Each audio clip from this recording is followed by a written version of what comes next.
I'm joined today here on Primetime Local News by the two individuals behind the Vermilion Culture Fest, Brad Gallimore and Tigra Lee Campbell. Thanks for joining me here today. Can you share with us what's planned for the third edition of this event?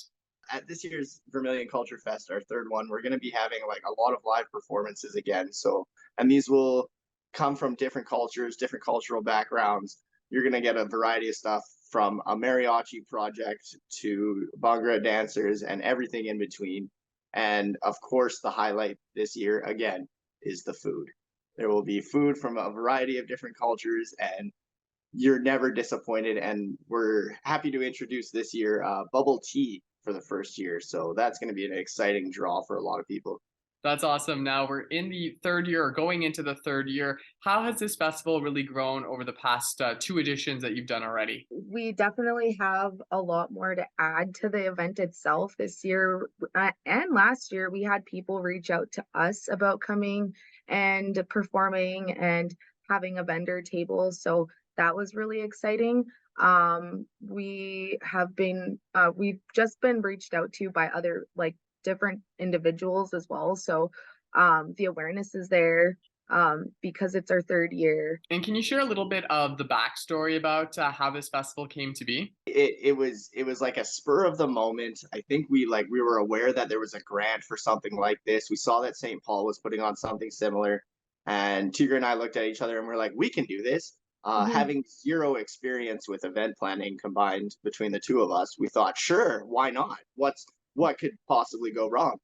And it turned into this idea of it's so important to celebrate diversity, especially in like the Lakeland area where, even at your workplace, you may not get to experience a lot of diversity. You don't get to meet people from different cultural backgrounds all the time. And this is a chance to not just meet one person from a different culture, but to meet multiple people from multiple different cultures, learn things about those cultures, and again, eat their food.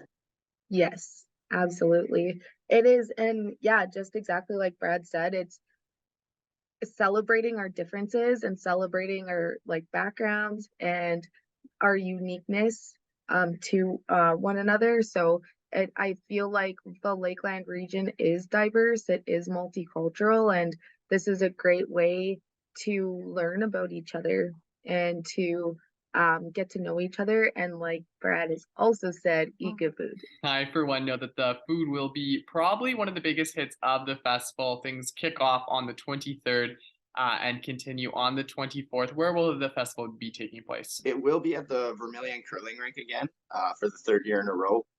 They like us for some reason, so they keep letting us come back and use the space. So it's a nice big open space. You get the vendors on one side, and then you have the stage and the performers on another, and then the food trucks just out the door, and it's like a perfect space. So that's at the Vermilion curling rink in Vermilion. Weird. At 5510 College Drive. You turn left at the first light. You can't miss us. There's only 3 lights. You can't go too far, so that's kind of convenient. Now, if someone out there is looking to take part in this event as a vendor, is there still time for them? Absolutely. We are still looking for vendors, performers, Brad. Yeah, we could always use an extra performer or two, and we do pay our performers. So before anybody asks us for that, we do compensate, and there's no charge for vendors. And even if there's like a community program or a community service that just wants to have a table with some information, also free of charge. And we are very inviting to that idea. We already have a couple of groups that fall under that category coming out. So the more the merrier. That's amazing. Sounds like it's going to be a great event once again. Lastly, before we go, how can people get in touch with you? We do have a social media page dedicated to Vermilion Culture Fest, so you can search that on Facebook. It's just called Vermilion Culture Fest. And if anyone does want to sign up as a vendor or a performer, they can always message that page. They can email us at lloydminstervermilionforequity@gmail.com, or they can reach out to Brad or myself individually.